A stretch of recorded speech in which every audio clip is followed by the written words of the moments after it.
अच्छा भाई, इस क्वेश्चन में कह रहा है series of reaction starting from 1 bromobutane is shown.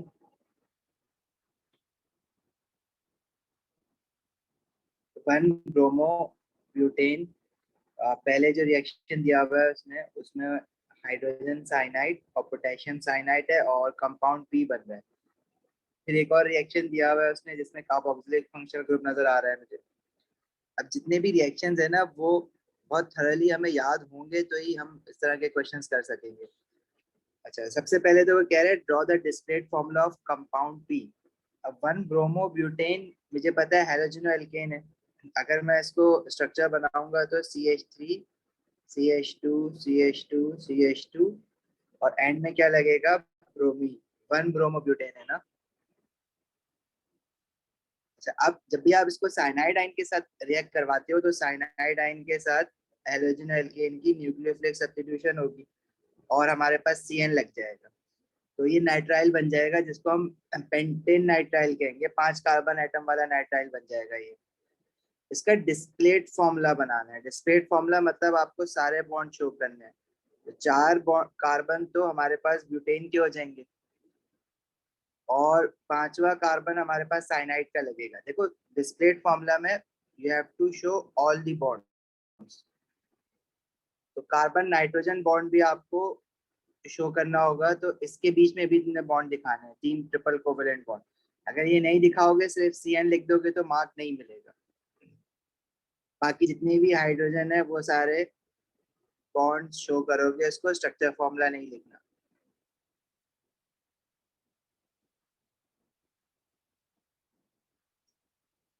Clear है बात यहाँ तक?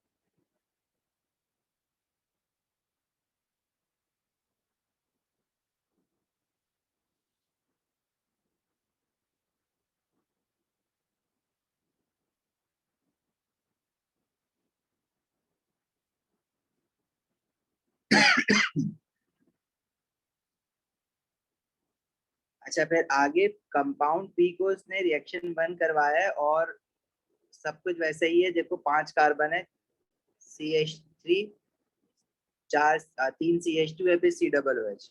तो ये कार्बोक्सिलिक फंक्शनल ग्रुप कहाँ से आया है इसमें? जब हम नाइट्राइल्स की हाइड्रोलिसिस करवाते हैं तो वो साइनाइड आइन जो है वो कार्बोक्सिलिक एसिड में कन्वर्ट हो जाता है। ये जो आखिर का है ना साइनाइड आइन, इसको जब हम हीट करवाएंगे किसी एसिड के साथ तो ये कार्बोक्सिलिक फंक्शनल ग्रुप में कन्वर्ट हो जाता है। तो ये वो वाला रिएक्शन है।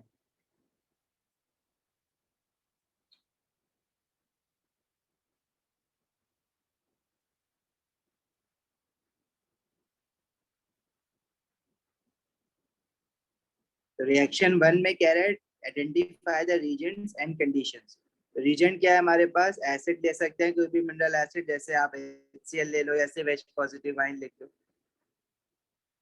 Aqueous acid and.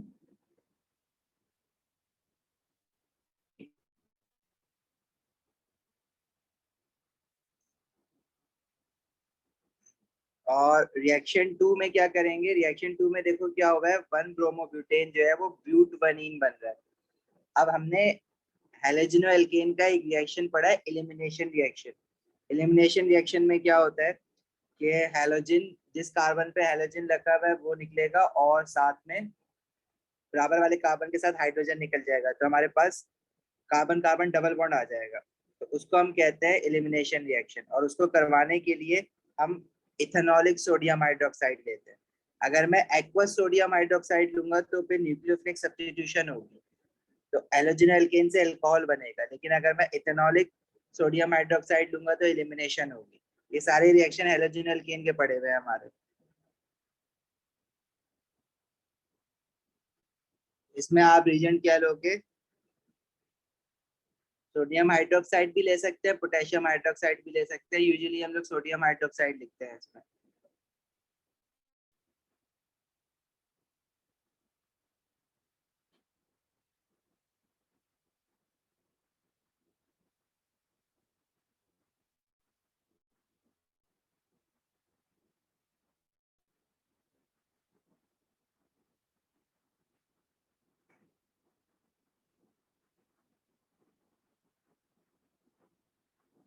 हारिस कर दिया हेलोजन एल्केन की क्लास 2 मैंने आपको। क्लास 2 है ही नहीं, वो एक ही क्लास में खत्म हो गया था।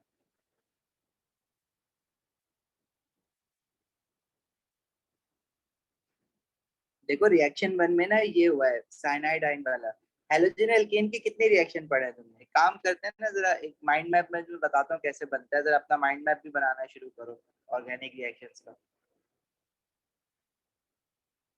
देखो हमारे पास अगर कोई भी हेलोजन एल्केन है, एग्जाम्पल के तौर पे ना ब्रोमोइथेन ले लेते हैं। एक रिएक्शन हमारे पास ब्रोमोइथेन से, एक हमने ये पढ़ा था साइनाइड आयन वाला। देखो इसमें अगर हम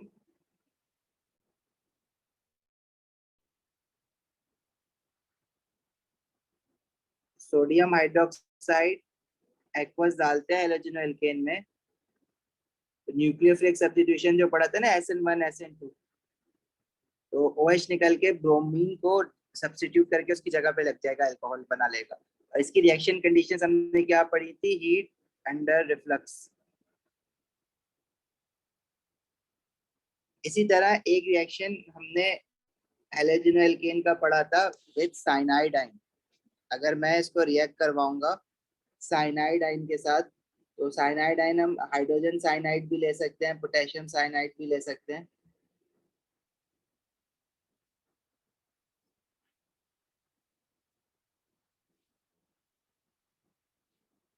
तो इसमें क्या होता है कि हेलोजन हटेगा और उसकी जगह साइनाइड आयन लग जाएगा CN। इसमें भी हमने हीट अंडर रिफ्लक्स करवाना है।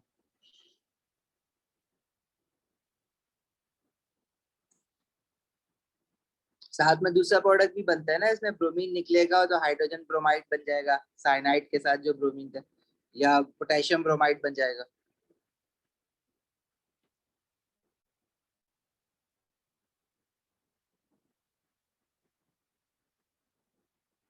इसके अलावा हमारे पास एक और रिएक्शन है हेलोजन एल्केन का विद अमोनिया।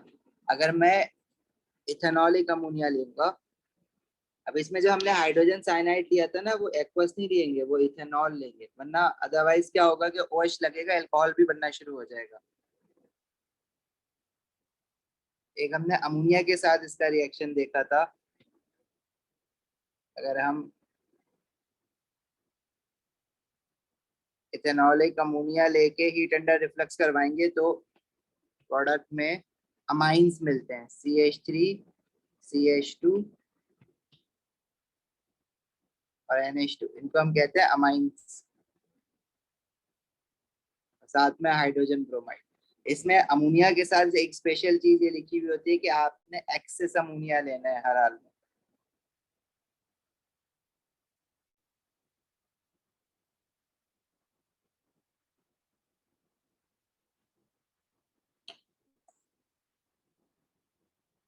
आरएस अपलोड हुआ हुआ रिएक्शन भाई।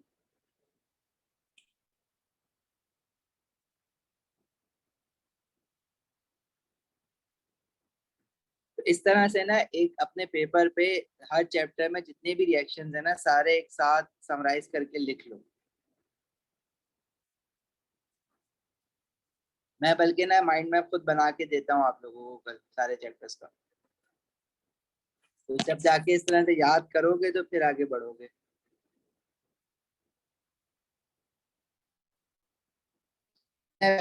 इस क्वेश्चन की तरफ।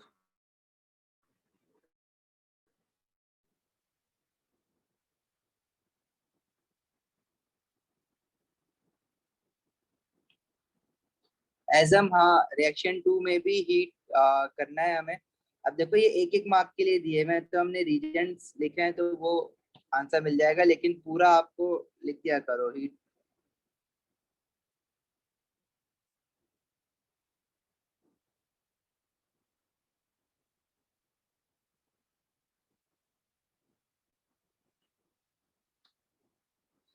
अच्छा पार्ट 3 में कह रहे हैं draw the structure of the repeat unit of polymer Q. अब पॉलीमर क्यू बना है आपका एल्कीन से, ब्यूट वनीन है, एडिशन पॉलीमर बनेगा। अब ब्यूट वनीन इस तरह से है ना,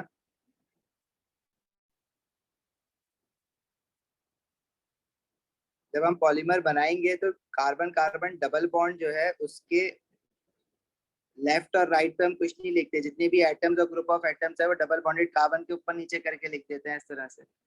जो सेकंड डबल बॉन्डेड कार्बन है उसके साथ एक चेन आएगी C2H5 की। अब structure of a repeat unit बनाना है हमने, तो जो कार्बन कार्बन डबल बॉन्ड है जब पॉलीमर बनते हैं तो ऐसे बहुत सारे मोनोमर्स जो है वो आपस में ज्वाइन होंगे और डबल बॉन्ड खत्म हो जाएगा। तो मैं ये जो कार्बन कार्बन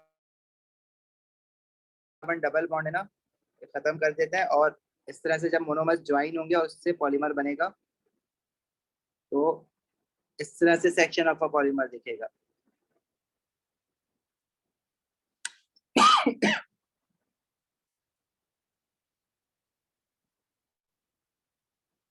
क्लियर है?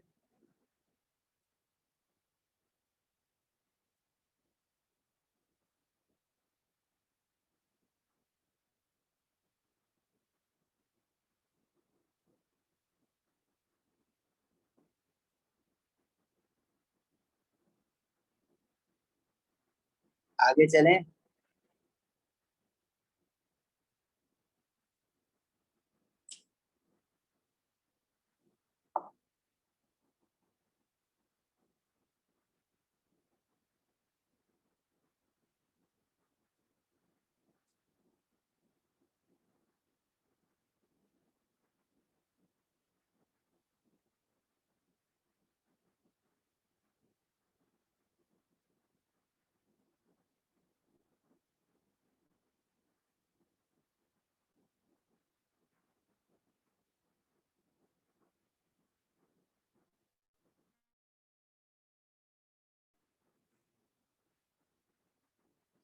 तो ये हमारे पास फ्रैक्शनेटिंग कॉलम है और इसमें हमें पता है कि जो पेट्रोलियम या क्रूड ऑयल होता है उसकी सेपरेशन करते हैं डिफरेंट फ्रैक्शंस की बाय फ्रैक्शनल डिस्टिलेशन, और वो सेपरेशन जो होती है वो on the basis of difference in boiling points होती है। अच्छा, ये पहले ना fractional distillation of crude oil जो है वो पार्ट था पूरा सिलेबस का, अब जो है वो उन्होंने सिलेबस में मेंशन नहीं किया है उसको। लेकिन ये पूरी ओ लेवल वाली चीज है, जो जितने भी फ्रैक्शंस होते हैं हमारे पास, जो हमें ये पता है कि जो लाइटर फ्रैक्शन होता है वो eight the top of fractionating column मिलेगा, जो हैवीएस्ट फ्रैक्शन होता है वो eight the bottom of the fractionating column मिलेगा। और ये जो हमारे पास अपैरेटस है इसको हम फ्रैक्शनेटिंग कॉलम कहते हैं। वैसे अब जो है न्यूज़ पेपर्स के हिसाब से इसको डिस्कस नहीं किया हुआ है, अगर तुम्हें क्वेश्चन दिखे हैं ऐसे तो स्किप कर देना, लेकिन ये बिल्कुल ओ लेवल वाला है, कोई इसमें कोई ऐसी नई चीज है नहीं। जनरल क्वेश्चन ऐसे बना सकता है इसमें कि फ्रैक्शंस जो है वो किस तरह से सेपरेट आउट होते हैं। They are just separate out due to the difference in their boiling points. Heavier fractions are collected at the bottom of the fractionating column, और जो लाइटेस्ट फ्रैक्शन होते हैं they are collected at the top of the fractionating column. अब order याद करने की जरूरत नहीं है, वरना इसका ऑर्डर ही होता था कि सबसे नीचे जो है हमें रेजिड्यू मिलते हैं बिटुमेन, जिससे रोड सरफेस वगैरह बनाए जाते हैं, फिर उसके ऊपर जो है वो हैवी ऑयल मिलता है, देन वी हैव डीजल, फिर नेफ्ता और गैसोलीन, और फिर हमारे पास उससे ऊपर जो होती है वो एलपीजी, जो मीथे इथेन प्रोपेन ब्यूटेन पेंटेन, और सबसे ऊपर जो फ्रैक्शन मिलता है वो मीथेन का मिलता है CH4। तो सेपरेशन करने के लिए आप सबसे पहले क्या करोगे, जब इसमें जो क्रूड ऑयल डालोगे उसके साथ उसको वेपराइज करके, और what trend in structure is there from fraction A to fraction F. तो ट्रेंड का क्या मतलब है कि fraction A to fraction F क्या हो रहा है, मॉलिक्यूलर मास इंक्रीज होगा ऑफ कोर्स, क्योंकि ऊपर लाइटेस्ट फ्रैक्शन है और नीचे हैवीएस्ट फ्रैक्शन है।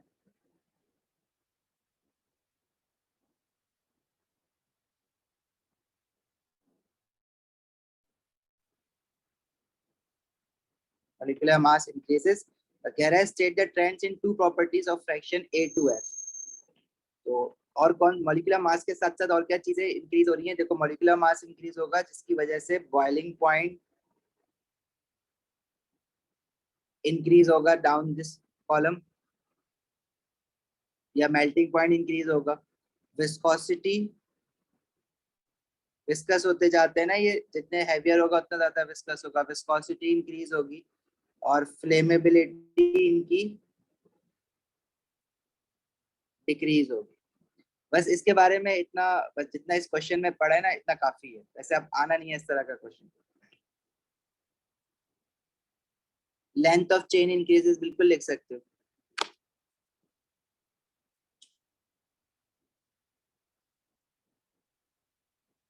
प्रॉपर्टीज वाले में, स्ट्रक्चर वाले में लिख सकते हो length of chain increases, properties वाले में भी कोई प्रॉपर्टी लिखना, ठीक है। Boiling point, melting point, viscosity, flammability, ये प्रॉपर्टीज होती है। डेंसिटी इंक्रीज हो रही है, ये लिख सकते हो। अच्छा, पार्ट बी जो है ना वो तो क्रैकिंग से रिलेटेड है, तो वो तो अभी हमारे सिलेबस में है ऑफ कोर्स। उसमें क्या है, write an equation for the cracking of C12H26 to form the product ethene and other hydrocarbon in a 2:1 molar ratio. हमारे पास एक हाइड्रोकार्बन है जिसका फॉर्मूला है C12H26, ये एक एल्केन है, इसको क्रैक करा है, एक प्रोडक्ट बना है इथीन जो कि C2H4 है, वो कह रहा है उसके 2 मोल्स बने, और दूसरा जो प्रोडक्ट है फिर वो क्या होगा। अब देखो टोटल लेफ्ट हैंड साइड पे 12 कार्बन है, तो राइट हैंड साइड पे भी 12 कार्बन पूरे करने हैं। इथीन की वजह से कार्बन कितने हो गए, 4, बाकी कितने कार्बन बचे, 12 में से 4 आपने लगा दिए, तो अब बचा 8 कार्बन, और हाइड्रोजन कितने बचे, 4 2 8, 26 माइनस 8 18। बस ये इक्वेशन पूरी करनी है।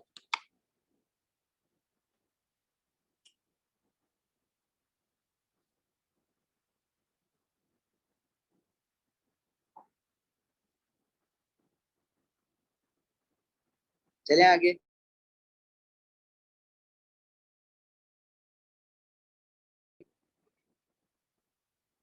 use for each of the product for your equation in one, explain what makes each product from one suitable for the use you suggest। Ethene से हम लोग पॉलीथीन बनाते हैं, इथीन मोनोमर से,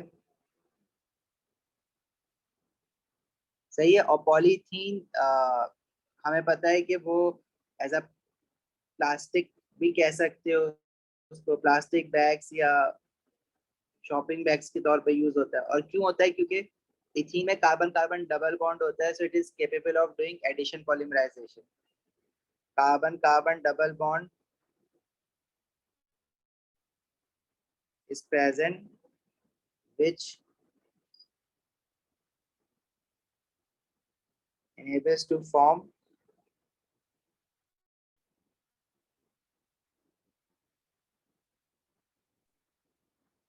addition polymer। The other product is C8H18 octane है, और octane जो है वो एज अ फ्यूल यूज होता है या पेट्रोल के तौर पे यूज होता है। क्यों, क्योंकि जब इसकी कंबशन करते हैं तो वो हीट एनर्जी रिलीज करता है। कंबशन, सर आप तो कह रहे हैं इथीन में carbon carbon double of bond होते हैं, लेकिन जब आप C8H18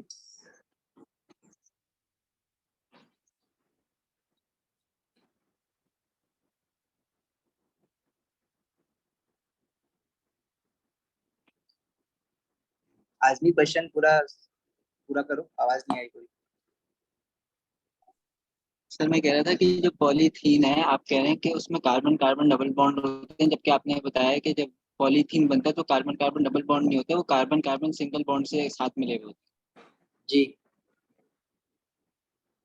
तो कार्बन का इथीन हैं। सर ये में carbon carbon explanation double bond, ethene में कार्बन कार्बन डबल बॉन्ड होते हैं, तभी तो वो एडिशन पॉलीमर बना पा रहा है। ये बताना है कि इथीन क्यों एज अ यूज हो रहा है पॉलीथीन बनाने के लिए, क्योंकि उसमें carbon carbon double bond exist करता है, वो खत्म होगा तभी पॉलीमर बनेगा। सही sir.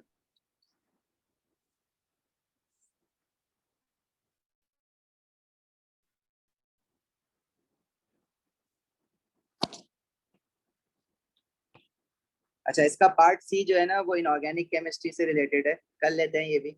Burning of hydrocarbons can cause number of environmental problems. The product of internal combustion engine can include oxides of nitrogen and oxides of carbon. Sulfur dioxide is a byproduct of burning coal in power stations. Explain how and why oxides of nitrogen are produced in internal combustion engine. देखो nitrogen oxides तो हमारे पास जो produce होती है वो petrol में तो नहीं होता नाइट्रोजन, लेकिन इंटरनल कंबशन इंजन में due to very high temperature nitrogen gas and oxygen gas react together to form nitrogen oxides. High temperature की वजह से नाइट्रोजन बॉन्ड जो है वो ब्रेक हो जाता है, क्योंकि नाइट्रोजन मॉलिक्यूल में नाइट्रोजन नाइट्रोजन एटम के ट्रिपल कोवलेंट बॉन्ड होता है, जिसको ब्रेक करने के लिए we need a very high temperature that is available in internal combustion engines. तो ऑक्साइड्स ऑफ नाइट्रोजन कैसे प्रोड्यूस होती है? Nitrogen and oxygen in air reacts due to very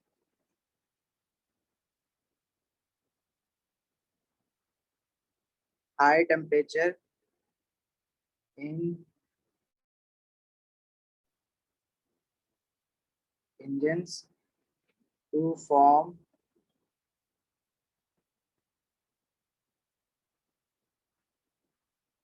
nitrogen oxides. और बेस्ट थिंग इज कि आप equation लिख दो इसकी, नाइट्रोजन ऑक्सीजन रिएक्ट करके नाइट्रोजन मोनोऑक्साइड बना लेते हैं। ये इक्वेशंस हमने नाइट्रोजन एंड सल्फर वाले चैप्टर में लिखी हैं, याद किए वहां पे। नेक्स्ट पार्ट में कह रहा है right 10 equation for the reaction between nitrogen monoxide and carbon monoxide in a catalytic converter. Catalytic converter की जो इक्वेशंस है उसमें एक कैटालिटिक कन्वर्टर क्या करता है, जो एग्जॉस्ट में नाइट्रोजन मोनोऑक्साइड और कार्बन मोनोऑक्साइड है उनको आपस में रिएक्ट करके नाइट्रोजन गैस और कार्बन डाइऑक्साइड गैस बना देता है। इक्वेशन याद रखनी है और बैलेंस्ड केमिकल इक्वेशन याद रखना। इसके अलावा कैटालिटिक कन्वर्टर में अनबर्न हाइड्रोकार्बन फ्यूल्स भी रिएक्ट हो जाती हैं to produce carbon dioxide and water. मतलब अगर कोई फ्यूल मॉलिक्यूल है जो बर्न नहीं हुआ है तो उसकी कंबशन भी हो जाएगी। और इसके अलावा कैटालिटिक कन्वर्टर में एक रिएक्शन और हो रहा होता है जिसमें कार्बन मोनोऑक्साइड ऑक्सीजन के साथ रिएक्ट करके कार्बन डाइऑक्साइड गैस बना लेती है। या अगर कोई अनबर्न फ्यूल मॉलिक्यूल जैसे ऑक्टेन का मॉलिक्यूल कोई जला ही नहीं तो कैटालिटिक कन्वर्टर में उसकी भी कंबशन हो जाएगी। तो ये 3 इक्वेशंस होती हैं जो कैटालिटिक कन्वर्टर में हो रही होती हैं।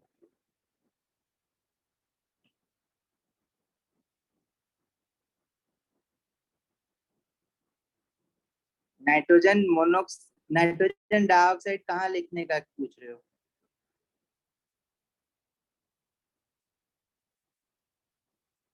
तो मामा जो ऊपर जो इक्वेशन लिखी थी इसमें कह रहे हो या नीचे कुछ कह रहे हो? फर्स्ट पार्ट में देखो पहले नाइट्रोजन मोनोऑक्साइड बनती है, उसके बाद नाइट्रोजन मोनोऑक्साइड फर्दर ऑक्सीडाइज होकर नाइट्रोजन डाइऑक्साइड बनती है। तो मैंने पहली वाली इक्वेशन लिखी है। इनफैक्ट आपको इस क्वेश्चन में इक्वेशन मांगी नहीं है उसमें, तो मैंने लिख दी है। आपको एक्सप्लेन करना है कि कैसे रिएक्ट करती है oxides, explain how and why oxides of nitrogen are produced, because nitrogen gas and oxygen gas react together at a very high temperature और high temperature provides activation energy for this reaction. तो आपने ये बात explain करनी थी। और nitrogen और oxygen air में ही होती है ना, इस वजह से।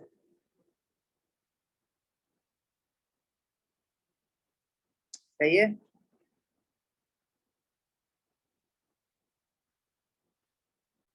पार्ट 3 में क्या है, right the equation two show the involvement of nitrogen monoxide in the formation of acid rain from atmospheric sulphur dioxide. अब एसिड रेन सल्फर डाइऑक्साइड की वजह से अगर हो रहा है तो हमें पता है कि सल्फर डाइऑक्साइड जो है वो फर्दर ऑक्सीडाइज होकर सल्फर ट्राइऑक्साइड बनाता है और सल्फर ट्राइऑक्साइड वाटर में डिसॉल्व होकर सल्फ्यूरिक एसिड बना देता है। ये बात तो मुझे पता है कि सल्फर ट्राइऑक्साइड ने जब वाटर में डिसॉल्व होना है तो उसने सल्फ्यूरिक एसिड बनाना है। लेकिन इसमें वो कह रहा है right the equation two show the involvement of nitrogen monoxide.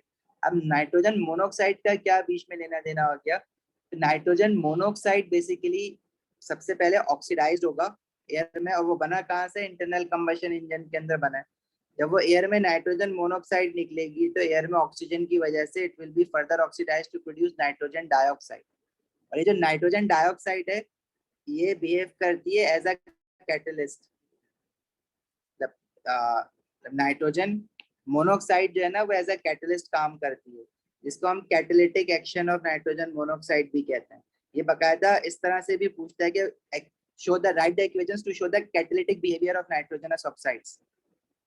इसको कैटलिस्ट क्यों कहते हैं? क्योंकि नाइट्रोजन मोनोऑक्साइड ऑक्सीडाइज होकर नाइट्रोजन डाइऑक्साइड बनाएगी, और ये नाइट्रोजन डाइऑक्साइड जो है ना फिर सल्फर डाइऑक्साइड। अब सल्फर डाइऑक्साइड कहाँ से आया है? फ्यूल में जो सल्फर होता है वो जल के सल्फर डाइऑक्साइड बनाता है, तो वो उसके साथ रिएक्ट करके सल्फर ट्राइऑक्साइड बनाएगा और नाइट्रोजन डाइऑक्साइड दोबारा रिड्यूस होकर नाइट्रोजन मोनोऑक्साइड बना लेगा। क्योंकि नाइट्रोजन मोनोऑक्साइड देखो रीजनरेट हो गई है, इसलिए हम इसको कहते हैं ये एज अ कैटलिस्ट काम कर रहा है। जैसे कैटलिस्ट की डेफिनेशन है ना कि catalyst are not used up in a reaction, तो नाइट्रोजन मोनोऑक्साइड दोबारा से रीजनरेट हो जाता है, और सल्फर ट्राइऑक्साइड जो बना है वो फर्दर वाटर में डिसॉल्व होकर सल्फ्यूरिक एसिड बना लेगा, जो कि एसिड रेन कॉज करेगा। अब ये रिएक्शन आपने याद रखने हैं, और साथ में आपने ये भी याद रखना है कि इसी इक्वेशंस को वो एज अ ये भी पूछता है कि write the equations to show the catalytic action of oxides of nitrogen.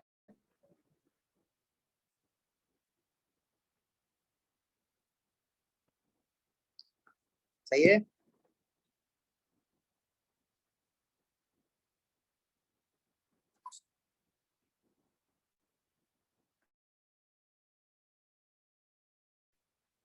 चलें आगे। नेक्स्ट पार्ट में कह रहे हैं describe two of the problems associated with the acid rain. देखो एसिड रेन की वजह से पीएच ऑफ सॉइल डिक्रीज हो जाता है, pH of soil decreases, which affects growth of crops. Secondly acid rain जो है वो लाइमस्टोन बिल्डिंग्स को डैमेज करती है, क्योंकि limestone is calcium carbonate that reacts with acid. Describe करना है ना, एक्सप्लेन नहीं करना, तो बस आपने ये लिखना है damage to the building of limestone, damages limestone buildings।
आवाज आ रही है?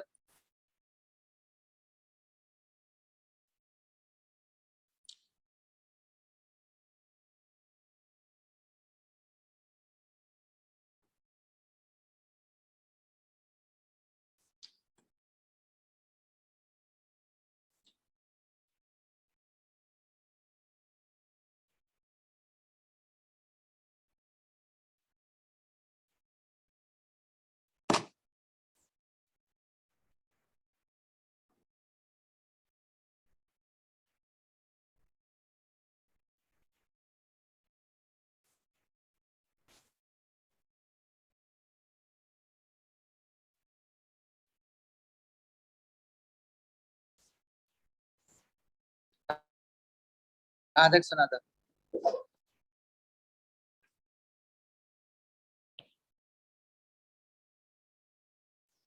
देखो इसमें जो हम अल्कीन जो बना रहे हैं दूसरा वाला, एक अनब्रांच्ड आइसोमर बनाया, एक उसका चेन आइसोमर बनाने के लिए ब्रांच्ड आइसोमर बना देंगे। तो जब ब्रांच्ड आइसोमर, जब मैं क्या कहते हैं, 2 मिथाइल प्रोपनीन बनाऊंगा, तो वो सिस ट्रांस आइसोमेरिज्म नहीं करेगा, क्योंकि सिस ट्रांस आइसोमेरिज्म करने के लिए हमारे पास जो दोनों डबल बॉन्डेड कार्बन एटम है, दोनों पे इंडिविजुअली देखोगे कि डिफरेंट एटम्स और ग्रुप ऑफ एटम्स अटैच्ड हो।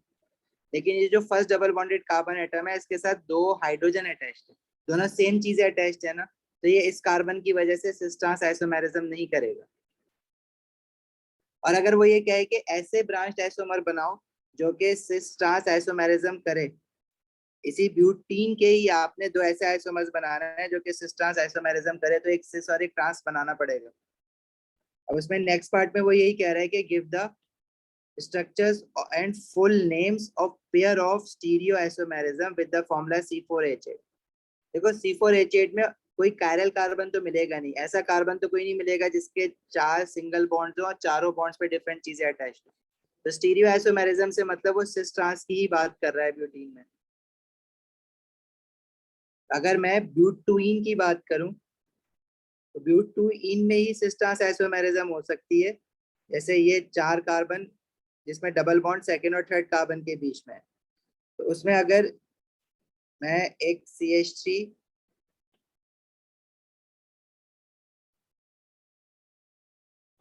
देखो अगर इसको इस तरह से लिखते हैं, एक CH3 इधर और हाइड्रोजन, और जो दूसरा डबल बॉन्डेड कार्बन एटम है उसमें भी एक CH3 होगा और हाइड्रोजन होगा, तो ये यही वाला आइसोमर है ब्यूटूइन, जिसमें हमने डबल बॉन्ड जो है वो सेकेंड और थर्ड कार्बन के बीच में लगाया है। तो ये सिस ट्रांस आइसोमेरिज्म अंडरगो करेगा। इसका एक सिस बना दो, एक ट्रांस बना दो। अभी जो मैंने लेफ्ट पे बनाया है वो सिस है, ट्रांस बनाने के लिए मैं किसी एक कार्बन पे जो एटम्स लगे हुए हैं या ग्रुप ऑफ एटम्स, उनकी पोजीशन ऊपर नीचे कर दूंगा। इसका नाम क्या होगा? नाम ब्यूटूइन है, लेकिन पहला वाला जो है वो सिस है, तो ब्यूटूइन से पहले हम लिखेंगे सिस, सॉरी सिस ब्यूटूइन। और दूसरा वाला हमने ट्रांस बनाया जिसमें सेम एटम्स अक्रॉस में रखे हैं, तो इसको हम क्या कहेंगे? This is trans ब्यूटूइन।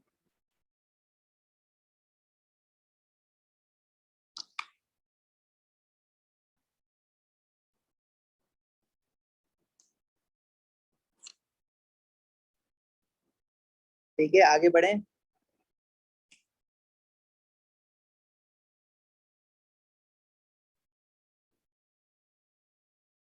क्लियर है सबको? पूछना तो नहीं है किसी को कुछ?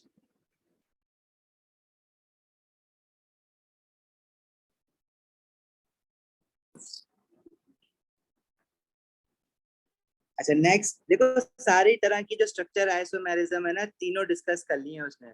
चेन आइसोमेरिज्म भी हो गई, पोजिशनल भी हो गई, एक रह गई फंक्शनल ग्रुप। तो फंक्शनल ग्रुप आइसोमेरिज्म में क्या होता है? फंक्शनल ग्रुप ही चेंज हो जाता है। तो उसने ना हमें एक बना के दिया हुआ है आइसोमर साइक्लोब्यूटेन।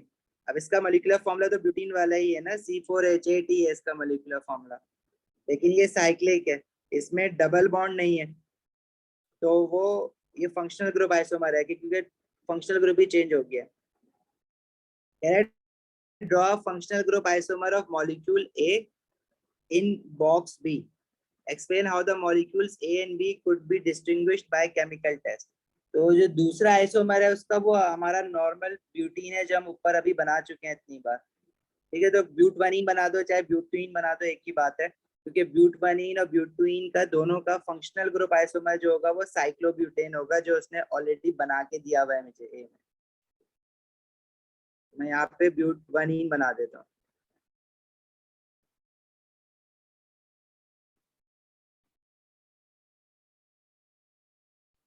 और फिर कह रहा है कि explain how A and B could be distinguished by a chemical test. तो बी जो है वो अनसैचुरेटेड कंपाउंड है जिसके अंदर कार्बन कार्बन डबल बॉन्ड है, और ए जो है वो सैचुरेटेड है। और टेस्ट फॉर डबल बॉन्ड क्या होता है कि हम इसमें ब्रोमीन डालते हैं, add aqueous bromine in both, और जिसमें डबल बॉन्ड होगा उसमें ब्रोमीन डीकलराइज हो जाएगी। Bromine डीकलराइजेस in B.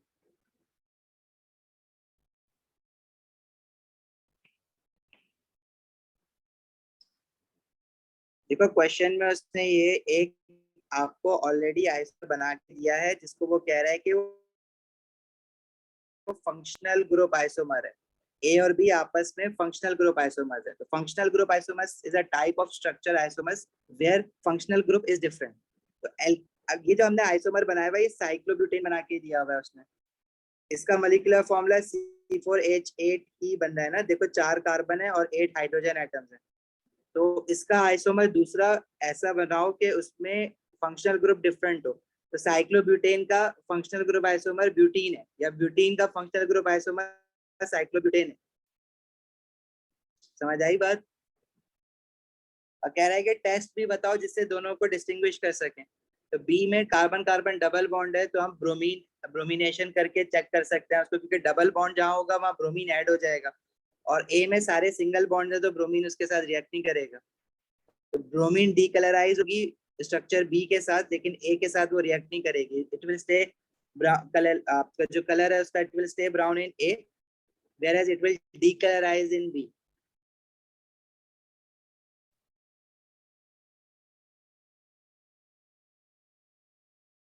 सही हो मामा, आगे बढ़े।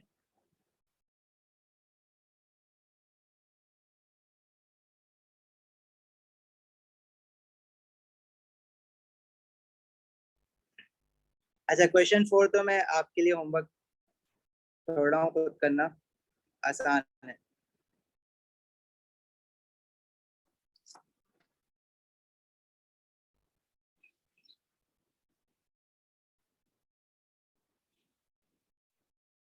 इसका हाँ पार्ट डी देख लेते हैं। वो कह रहे हैं G, H and J explain the difference in boiling points of 3 compounds. देखो बॉइलिंग पॉइंट G का सबसे कम है, स्ट्रक्चर H है उसका ज्यादा है, और J का सबसे ज्यादा है। तो 4 मार्क्स के लिए ये क्वेश्चन है। तो अगर इसको हम देखें तो देखो J में OH बॉन्ड है, जिसकी वजह से हमारे पास intermolecular forces between the molecules of J, वो कौन सी बॉन्डिंग है? इंटरमोलिकुलर फोर्सेस कौन सी है? Hydrogen bonding. और hydrogen bonding are the strongest type of intermolecular forces of attraction. तो J का जो बॉइलिंग पॉइंट होगा वो हाईएस्ट होगा due to the presence of hydrogen bonding which requires more energy to break. J में तो आप हाइड्रोजन बॉन्डिंग के बारे में बात करोगे। What about H and G? G का बॉइलिंग पॉइंट सबसे कम है। देखो G का अगर मैं स्ट्रक्चर देखूं तो G जो है ना हमारे पास स्ट्रेट चेन ब्यूटेन है, CH3 CH2 CH2 CH3। अब इसमें ये पूरा नॉन पोलर मॉलिक्यूल है, और नॉन पोलर मॉलिक्यूल्स के बीच में जो इंटरमॉलिक्यूलर फोर्सेस होती है वो सिर्फ वैन डर वाल फोर्सेस ऑफ अट्रैक्शन होती है।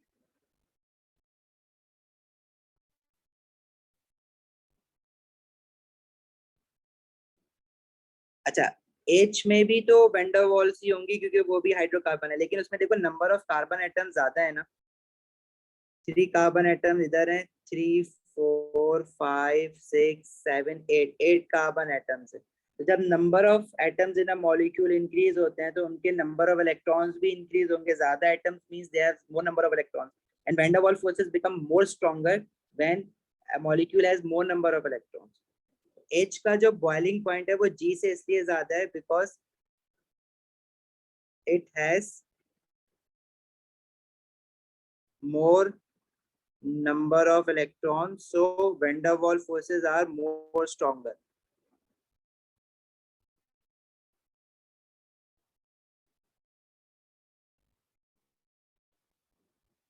और J में highest boiling point इसलिए क्योंकि J molecules have hydrogen bonding between the molecule, which is the strongest type of intermolecular force of attraction, hence requires more energy to overcome.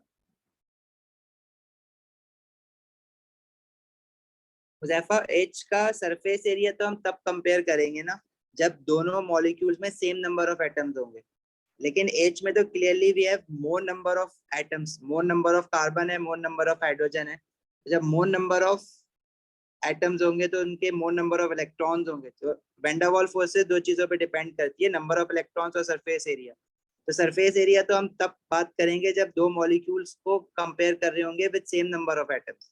Right now H has more number of electrons.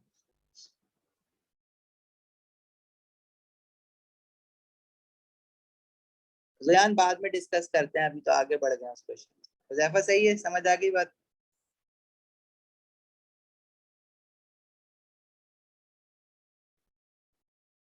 इसका जो answer है ना वो जरा अपना लिख के marking की से चेक जरूर करना, क्या मतलब है इस बात का।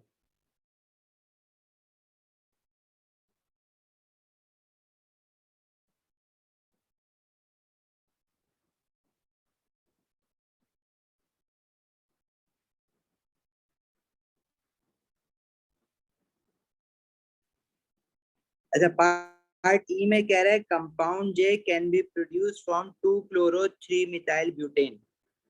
कंपाउंड जे जो है वो जिससे प्रोड्यूस किया है उसमें कह रहा है क्लोरीन लगा हुआ था सेकंड कार्बन पे, 2-chloro-3-methyl ब्यूटेन।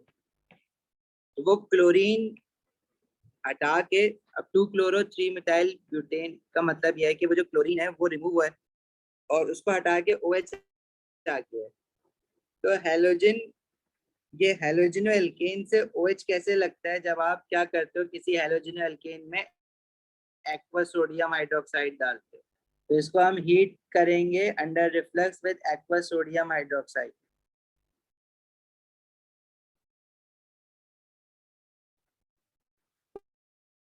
ये क्वेश्चन खुद होमवर्क में करना पूरा, ये मैंने छोड़ा था बस बीच में ऐसे ही बता दिया तुम लोगों को। हम क्वेश्चन 5 करते हैं अभी। क्वेश्चन 5 में कह रहे हैं heptane is an undesirable component of petrol as it burns explosively causing knocking in an engine. There are 3 9 structure isomers with the formula C7H16, only 2 of which contains chiral centers. Explain the meaning of the term structure isomers and chiral. तो structure isomers क्या होते हैं? Molecules or compounds having same molecular formula but different structure formula. ठीक है, तो structure isomers की definition तो normal isomers की डेफिनेशन है। कायरल सेंटर की क्या डेफिनेशन होती है? Chiral is a carbon that has 4 single bonds and 4 different atoms, a group of atoms attached to it. Chiral क्या है? अ कार्बन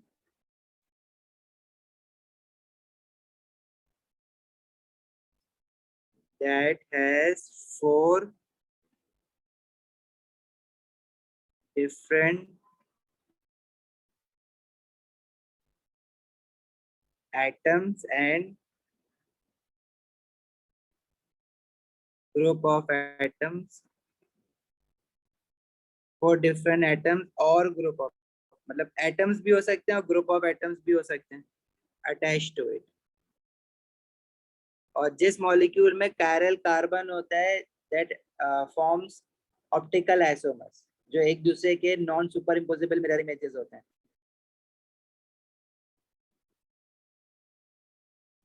स्ट्रक्चर आइसोमर्स की तो लिख लोगे ना definition, molecules having same molecular formula but different structure formula. आगे बढ़ते हैं, इसमें क्या कह रहे हैं?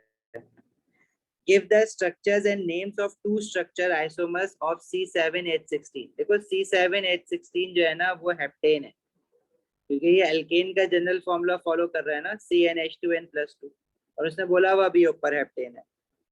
which contains a chiral center. अब हमें ना दो ऑप्टिकल आइसोमर बनाना है इसके chiral center. तो एल्केन में जो पहला एल्केन जिसमें chiral कार्बन आता है वो हेप्टेन ही होता है. तो आपने इसमें ऐसा एक कार्बन देना है, जैसे ऐसा हमें स्ट्रक्चर इसका शो करना है ना.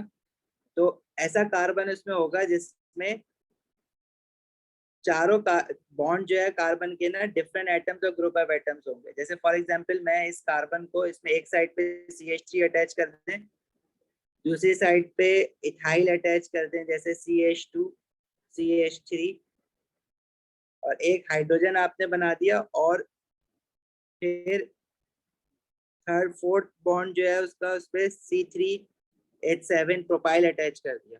तो ये चारों डिफरेंट चीजें आ रही हैं.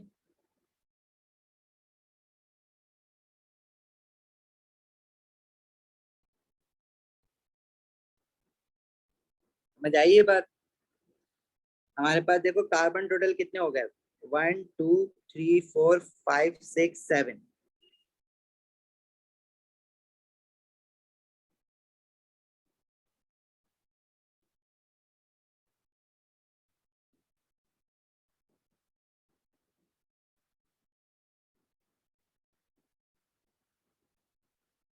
इसके अलावा हेप्टेन का वो कह रहे हैं कि 2 आइसोमर्स बनाओ, स्ट्रक्चर भी बताओ साथ में नेम भी बताना है.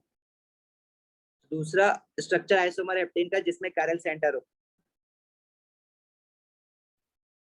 दूसरा कैसे बनाओगे, देखो ये जो पहला वाला हमने बनाया है इसका नाम क्या देंगे. अब इसमें हम लोग जो है लॉन्गेस्ट कार्बन चेन आइडेंटिफाई करेंगे. ये हमारे पास लॉन्गेस्ट कार्बन चेन बन गई. नीचे जाएंगे ना अगर इस तरह से जाएंगे वो भी लॉन्गेस्ट चेन ही है. तो ये वाली जो चेन बनेगी ना ग्रीन में जो मैं हाईलाइट कर रहा हूँ, ये बनेगी 3 4 5 कार्बन एटम्स की. तो ये लॉन्गेस्ट चेन हम लेंगे. इसकी नंबरिंग करोगे तो फर्स्ट कार्बन अगर हमने इसको ले लिया, कार्बन 1 2 और 3 4 5 इस चेन में आ जाएगा.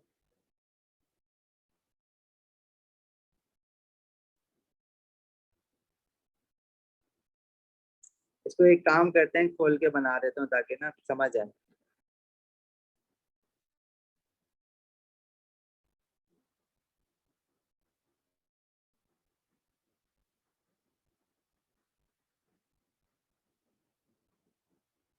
क्या है लॉन्गेस्ट चेन ना, देखो इस तरह से नीचे हम इथाइल लगा देते हैं CH2 CH3, और जो प्रोपाइल है वो राइट साइड पे लगा रहा हूं.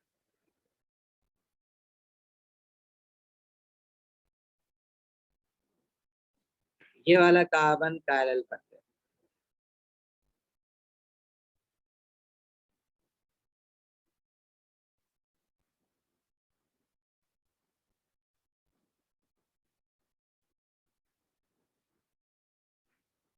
तो अब इसमें अगर मैं लॉन्गेस्ट चेन आइडेंटिफाई करूंगा तो लॉन्गेस्ट चेन जो बनेगी वो बनेगी ये वाली. यहाँ से स्टार्ट करो.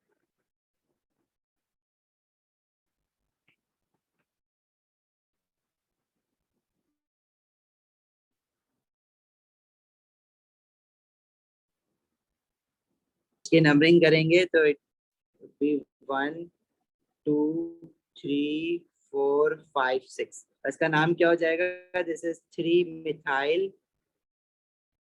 लॉन्गेस्ट चेन में 6 कार्बन एटम्स है तो 3 मिथाइल हेक्सेन. आइए बात समझ.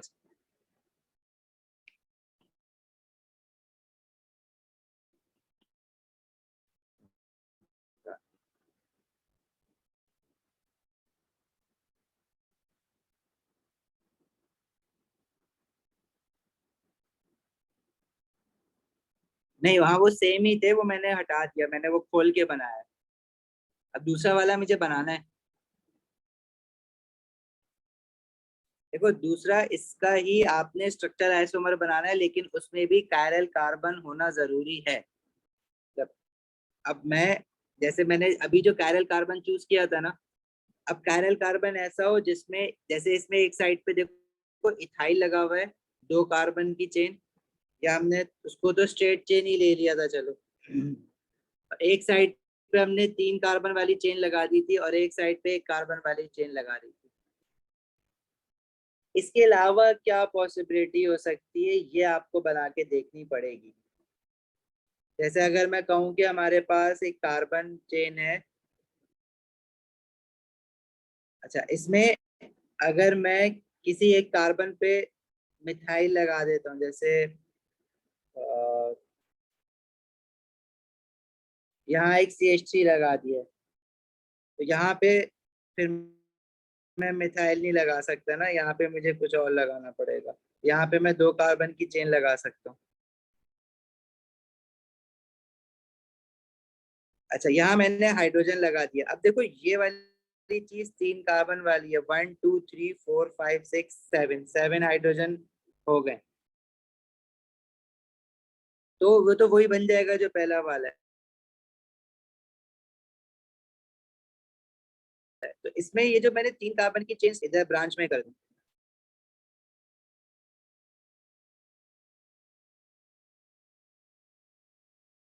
अब अगर गौर से देखो तो ये वाला कार्बन कायरल बनेगा, ये चीज पूरी डिफरेंट है जो कि इथाइल है।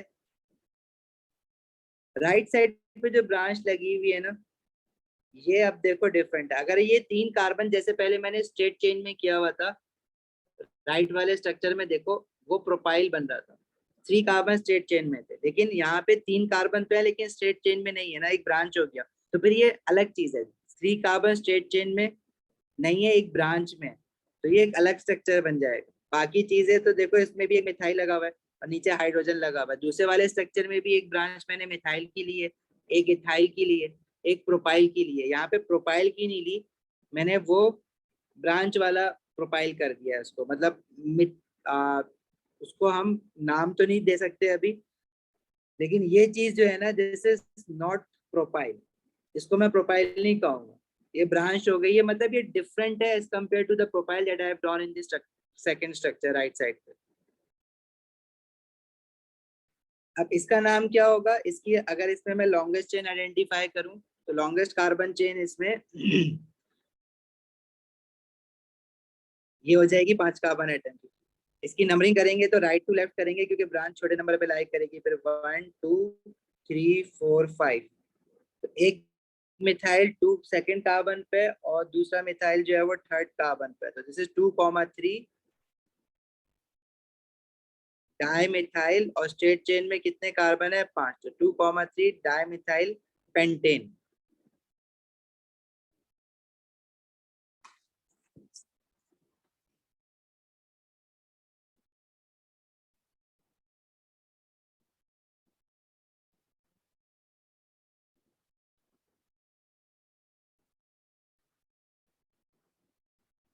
चले आगे बढ़े।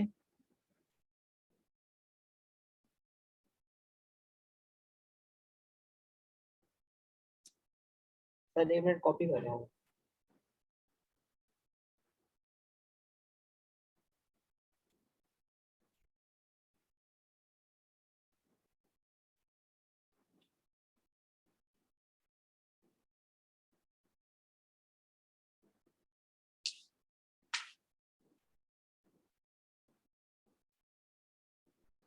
नेक्स्ट पार्ट में कह रहा है right the equation for complete combustion of heptane, वो आप लिख सकते हो, बैलेंस कर लेना बस। ऑक्सीजन के साथ बंद करोगे तो कार्बन डाइऑक्साइड एंड वाटर का 7 है तो 7 moles of carbon dioxide, hydrogen 16 है तो 8 मोल्स ऑफ वाटर, और ऑक्सीजन फिर आपका 7 टू द 14 प्लस 8, तो डिवाइडेड बाय 22 और 11। अच्छा, write an equation for the incomplete combustion of heptane leading to a production of solid pollutant. अब देखो इनकम्प्लीट कंबशन की कोई फिक्स इक्वेशन तो है नहीं, उसमें कार्बन मोनोऑक्साइड भी बन सकता है, लेकिन वो अभी आपसे कह रहा है कि सॉलिड पोल्यूटेंट क्या होगा, कार्बन, अनबर्न कार्बन निकल जाए, मतलब कार्बन डाइऑक्साइड या कार्बन मोनोऑक्साइड नहीं, कार्बन निकले, और साथ में वाटर तो निकलेगा कंबशन में। तो इसको फिर बैलेंस कर लेना, 7 कार्बन हो जाएंगे, हाइड्रोजन वाटर के साथ तो 8 आएगा अभी भी, और ऑक्सीजन के लिए 8 + 7 8 9 15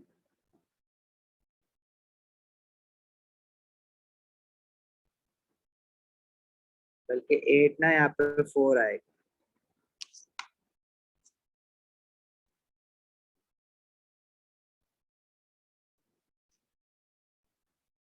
तो जैफा बस ये वाला क्वेश्चन कंप्लीट कर लें।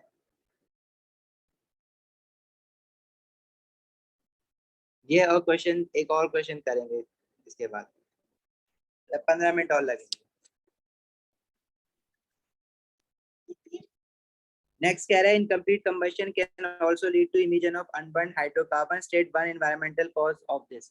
तो अनबर्न हाइड्रोकार्बन की वजह से देखो हमारे पास ग्लोबल वार्मिंग होती है, क्योंकि जो अनबर्न हाइड्रोकार्बन है वो परऑक्सी एसिटाइल नाइट्रेट जिनको कहते हैं उसके साथ मिल के स्मोक बनाते हैं, ग्लोबल वार्मिंग भी करते हैं, ग्रीन हाउस इफेक्ट भी होता है उनका। कुछ भी लिख सकते हो, ग्लोबल वार्मिंग लिख दो, स्मॉग लिख दो। ये भी हमने इनऑर्गेनिक केमिस्ट्री में नाइट्रोजन और सल्फर पढ़ते वक्त डिस्कस किया था, और उसमें एल्केन्स के हैंडआउट में भी है ये सारी चीजें। नेक्स्ट पार्ट में कह रहे थे reaction of heptane with chlorine in the presence of UV light produces a wide variety of products. Formation of monochloroheptanes can be represented by the following equation. Monochloroheptane मतलब एक ही सब्स्टिट्यूशन होगी, एक hydrogen हटा है। प्रोपेगेशन स्टेप तो बहुत सारे होंगे, लेकिन अभी उसने फिलहाल एक हाइड्रोजन हटा के एक क्लोरीन लगाया है। Name the mechanism for the reaction between heptane and chlorine. तो reaction mechanism free radical substitution है। एल्केन्स का एक ही रिएक्शन मैकेनिज्म है ना, free radical substitution reaction mechanism.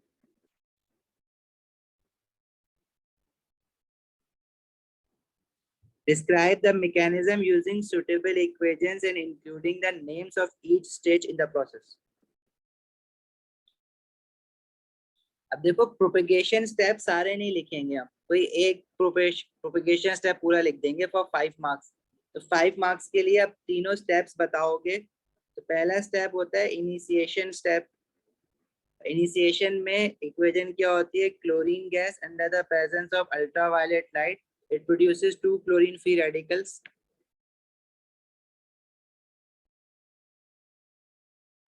दूसरा स्टेप है प्रोपेगेशन स्टेप। अब प्रोपेगेशन स्टेप में देखो मोनोक्लोरो हेप्टेन बना है ना, इसलिए उसने मोनोक्लोरो दिया है कि आपको प्रोपेगेशन बनना, तो 7 15 हाइड्रोजन हटाओगे तो एक एक स्टेप में एक एक हाइड्रोजन हटाओगे तो 15 से ज्यादा, 15 + 15 30 इक्वेशन बन जाएंगी। तो आपने सिर्फ पहली वाली प्रोपेगेशन दिखानी है। मतलब अगर आपके पास ये C7H16 दिया हुआ है, ये क्लोरीन फ्री रेडिकल के साथ जब रिएक्ट करेगा तो एक हाइड्रोजन क्लोरीन ले जाएगा इसका, तो 16 से 15 हाइड्रोजन रह जाएंगे और ये रेडिकल बन जाएगा और साथ में HCl बनेगा। और फिर ये हेप्टाइल रेडिकल जो बना है C7H15 का, ये क्लोरीन मॉलिक्यूल को ब्रेक करके अपने साथ एक क्लोरीन लगा लेगा, तो C7H15Cl बन जाएगा और साथ में एक क्लोरीन फ्री रेडिकल जनरेट होगा। बस ये जो प्रोडक्ट उसने दिया हुआ था हमें C7H15Cl, यहाँ तक दिखाना है प्रोपेगेशन स्टेप। और लास्ट टर्मिनेशन स्टेप आप कोई भी दिखा सकते हो। मतलब आपने C7H15 रेडिकल बना था ना, और कोई क्लोरीन फ्री रेडिकल डायरेक्टली अगर इसको आके हिट करेगा तो ये लोग आपस में खुद ही ज्वाइन हो जाएंगे, तो C7H15Cl बन जाएगा। टर्मिनेशन स्टेप अब इसके अलावा भी दिखा सकते हो, मतलब 2 क्लोरीन फ्री रेडिकल भी आपस में ज्वाइन होके Cl2 बना सकता है, ये भी दिखा सकते हो टर्मिनेशन स्टेप। या आप टर्मिनेशन स्टेप ये भी दिखा सकते हो कि C7H15 के 2 रेडिकल आपस में ज्वाइन हो जाएं, तो ये क्या प्रोडक्ट बनाएगा, C14H30। ये भी दिखा सकते हो, तो तीनों में से कोई भी दिखा सकते हो।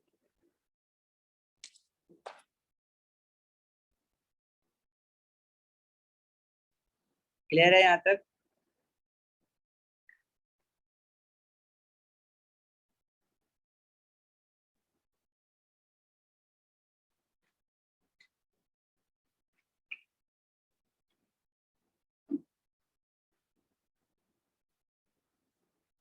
सर टर्मिनेशन में ये तीनों में से कोई भी लिख सकते हैं?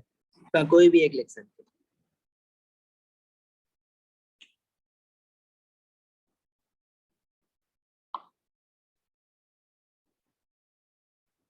तो पहले जो इक्वेशन उसने दी है उसके हिसाब से मैंने टर्मिनेशन स्टेप बनाया। मतलब आगे तो और बहुत ज्यादा पॉसिबिलिटीज हो सकती है, लेकिन एक क्लोरीन जब लगा है तो उससे पहले पहले क्या पॉसिबिलिटीज है मैंने सिर्फ वो लिखी है। चले आगे।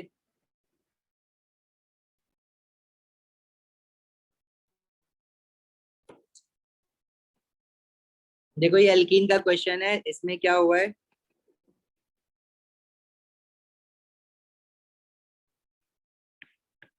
कार्बन कार्बन डबल बॉन्ड है और कह रहा है कि H reacts with both cold dilute acidified potassium magnet and with hot concentrated acidified potassium magnet.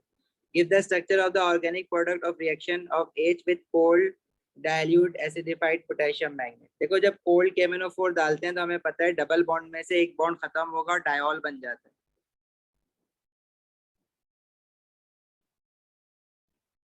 बाकी सारी चीजें देखो ऐसे ही रहेंगी और OH दो लग जाएंगे, डबल बॉन्ड खत्म होगा। अच्छा ये जो अल्कोहल है KMnO4 इसको भी तो ऑक्सीडाइज करेगा ना, और ये प्राइमरी अल्कोहल बन रहा है तो इसको ऑक्सीडाइज करके KMnO4 को कार्बोक्सिलिक एसिड नहीं बना लेना चाहिए। मतलब ये स्ट्रक्चर जो मैं बना रहा हूँ इसमें डबल बॉन्ड तो सही है खत्म हो रहा है, डायॉल बन रहा है, लेकिन ये जो CH2OH है इसकी जगह पे मुझे ये नहीं लिखना चाहिए कार्बोक्सिलिक एसिड।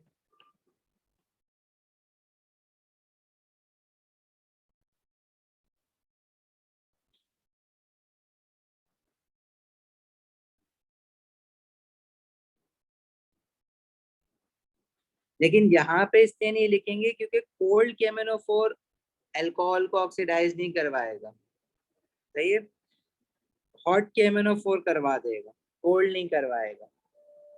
इसलिए मैंने राइट वाला स्ट्रक्चर बनाया है, OH अभी भी इंटैक्ट है इसमें। लेकिन अगर हॉट KMnO4 डालेंगे तो उसके साथ हो जाएगा रिएक्शन इस अल्कोहल का भी।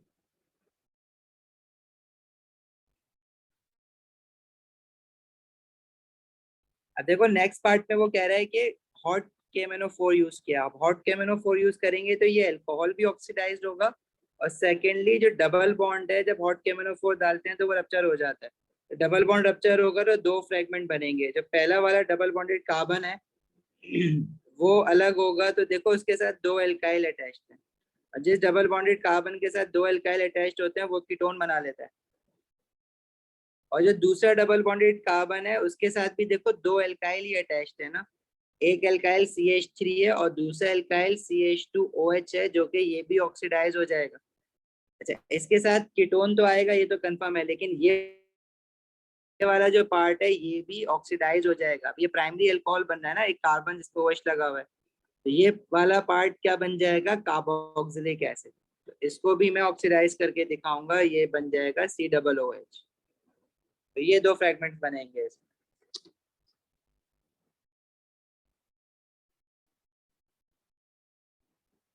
समझ आई बात? सर ये CH2OH में तो डबल बॉन्ड नहीं है, तो उसमें क्यों आपने ब्रेक किया? वो अल्कोहल तो है ना, अल्कोहल जो होते हैं वो भी ऑक्सीडाइज होते हैं to produce carboxylic acid, primary alcohols. I think Azmi तुमने ये पढ़ा नहीं है अभी अल्कोहल्स ना, primary alcohols are oxidise to produce carboxylic acid, और सेकेंडरी अल्कोहल्स अगर होता है ना तो ऑक्सीडाइज होके कीटोन बनाता है। तो क्योंकि ये वाला पार्ट प्राइमरी अल्कोहल था तो ये भी ऑक्सीडाइज होगा, ये अल्कोहल्स में पढ़ोगे।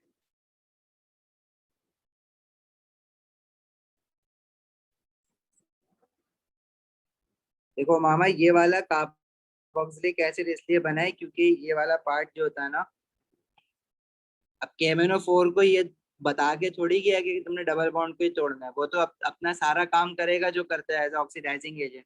अब उसने डबल बॉन्ड तो तोड़ा तोड़ा, लेकिन साथ में उसको OH मिल गया।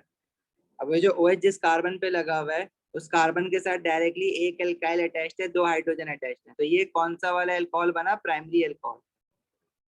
तो KMnO4 तो इसको भी ऑक्सीडाइज करवा देगा ना, प्राइमरी अल्कोहल ऑक्सीडाइज होता है तो जिस कार्बन पे OH लगा हुआ होता है वो कार्बन कार्बोक्सिलिक फंक्शनल ग्रुप बना लेता है।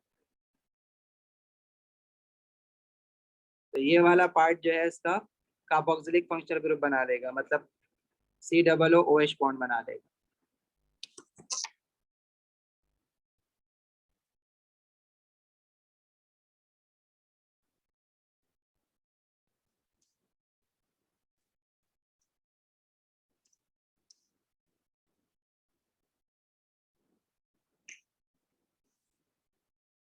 चलें आगे। अच्छा, complete the reaction scheme to show the mechanism of the reaction of H with bromine to form J।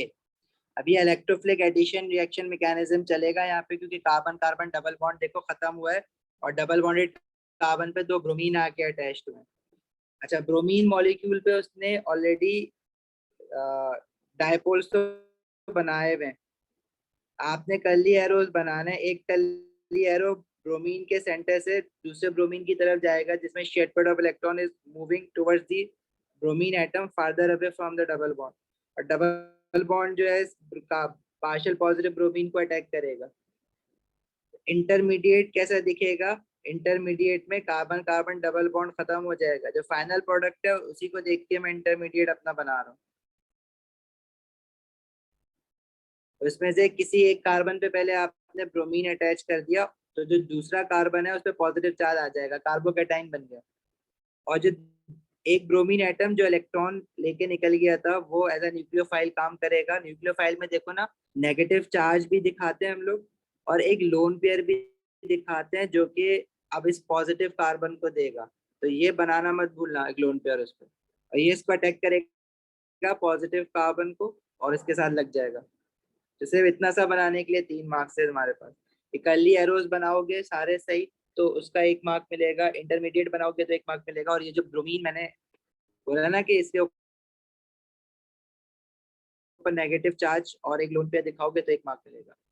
तो सिर्फ ये बनाने के लिए 1 मार्क मिल रहा है। सारे कर्ली एरोज अगर आपने नेगेटिव से पॉजिटिव डायरेक्शन में सही बनाए तो उसका 1 मार्क मिलेगा, और इंटरमीडिएट सही शो करने का 1 मार्क मिलेगा।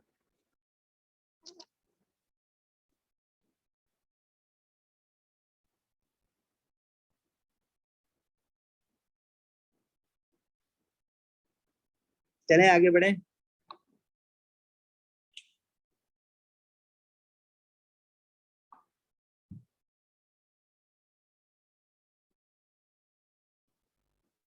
Explain the origin of the dipole on the bromine molecule. जो ब्रोमीन मॉलिक्यूल डबल बॉन्ड के करीब जाता है तो उस पर डायपोल क्यों आ जाता है? क्योंकि डबल बॉन्ड की बाय बॉन्ड की electron charge density above and below the axis होती है।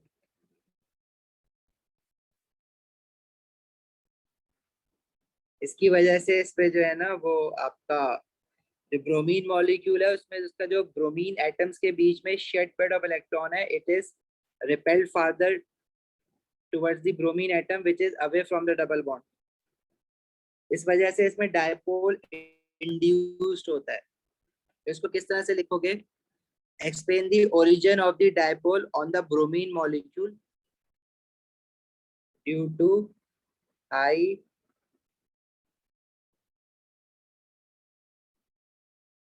negative charge density around carbon carbon double bond, a dipole is induced over the Br2 molecule।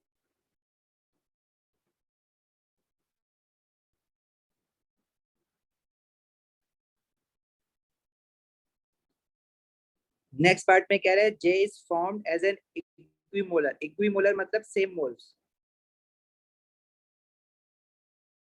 equimolar mixture of isomers। state the type of isomerism shown by J।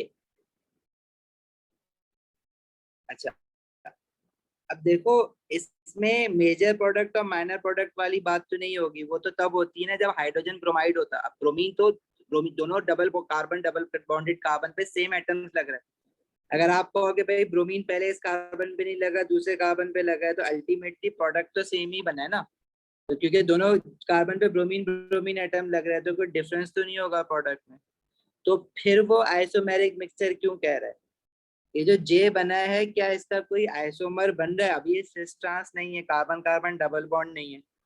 दोनों bromine atom double bonded carbon पे लगेंगे तो numbering भी same होगी, तो ये structure isomer भी नहीं बन रहा। तो हमारे पास एक ही तरह की आइसोमेरिज्म बच सकती है, वह है ऑप्टिकल आइसोमेरिज्म। देखो, आप ये नहीं कह सकते कि ब्रोमीन जो है पहले, जैसे अगर मैं सेकंड कार्बन की बात करूं, पहले सेकंड कार्बन पे ब्रोमीन लगा फिर थर्ड पे लगा, अगर उल्टा होता थर्ड पे पहले लगे और सेकंड पे बाद में लगे तो अल्टीमेटली स्ट्रक्चर तो सेम ही बनना है। तो आइसोमर इसमें ऑप्टिकली हो सकता है। ऑप्टिकल क्यों कह रहा हूँ, क्योंकि मैं कायरल कार्बन दिख रहा है मुझे। कौन सा कार्बन कायरल है, जिस ये वाला जो कार्बन है इस पे देखो 4 डिफरेंट चीजें अटैच्ड हैं।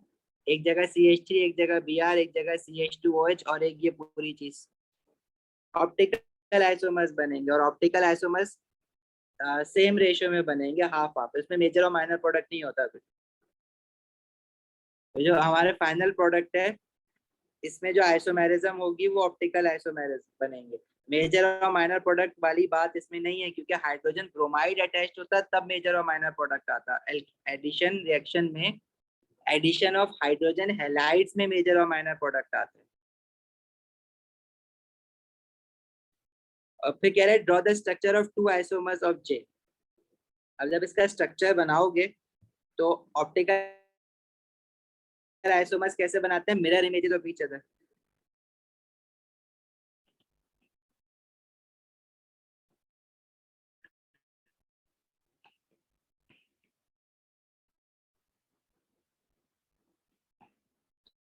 तो जो कायरल कार्बन है उसके अबाउट देखो, इसने स्ट्रक्चर बोला है, डिस्क्रीट फॉर्मूला तो नहीं बोला, तो सारे बॉन्ड शो करने की जरूरत नहीं है आपको। एक बार आपने CH2OH लगा दिया, एक वेज बना देना, एक डॉटेड और एक लाइन है। एक CH3 लगा दिया, एक पे Br लग गया। अच्छा, ये वाली जो चीज है वो कंडेंस करके भी लिख सकते हो। कंडेंस करके ये लिखना ना मुश्किल है, मतलब मैं अगर सारे कार्बन ऐड कर दूं तो समझ नहीं आएगा कि क्या लिखा हुआ है। तो बेटर है कि आप इसको अलग अलग ही दिखाओ ना, एक CH3 और Br लगा हुआ है ऐसे। और दूसरा आप आइसोमर बनाओगे वो उसका मिरर इमेज बनेगा।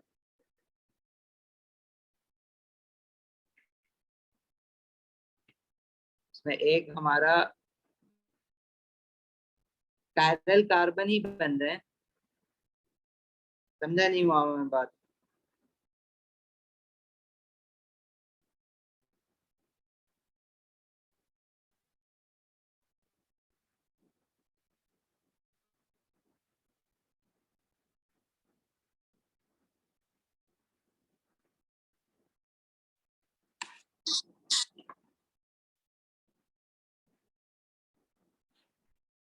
ये तो हमारे ऑप्टिकल आइसोमर्स बनेंगे।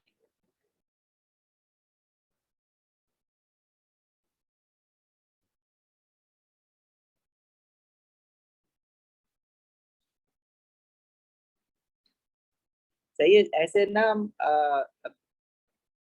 देखो, जो एल्केन्स की पूरी फाइल है पेपर 2 की, ये कर लो पूरे। इसके अलावा हम एक काम ये करेंगे कि कुछ कल जो है ना, कुछ मैं ELE के क्वेश्चंस करवाऊंगा पेपर 2 के कंबाइंड, तो उससे और ज्यादा कॉन्सेप्ट क्लियर होंगे। अभी भी देखो कंबाइंड एल्केन्स और एल्कीन्स तो मिक्स ही आ रहा था ना। कल हम हेलोजिनो एल्केन्स के और एल्कोहल्स के मिक्स क्वेश्चंस कर लेंगे। फिर बाकी 3-4 क्लासेस में हम लोग ना रिसेंट के जो पेपर 2 के ऑर्गेनिक के क्वेश्चंस आए हुए हैं वो कर लेंगे। और मीनवाइल अगर आप खुद ट्राई कर रहे हो और अगर क्वेश्चन आपके फंस रहे हैं तो वो बता दोगे मुझे, तो वाले क्वेश्चंस कर लेंगे। जैसे इसका क्वेश्चन 8 बहुत अच्छा है, तुम लोग वैसे ही ड्रॉप होते जा रहे हो। चलो क्वेश्चन 8 कल करेंगे। जिन्होंने कार्बोनाइल कंपाउंड्स पढ़ा हुआ है, टॉलेंस और 2,4-DNPH, उनको समझ आएगा। जिन्होंने अभी तक कार्बोनाइल कंपाउंड्स नहीं पढ़ा है तो उनको मुश्किल होगी इसमें। कल कर लेंगे। चलो जा सकते हो अभी। अल्लाह हाफिज।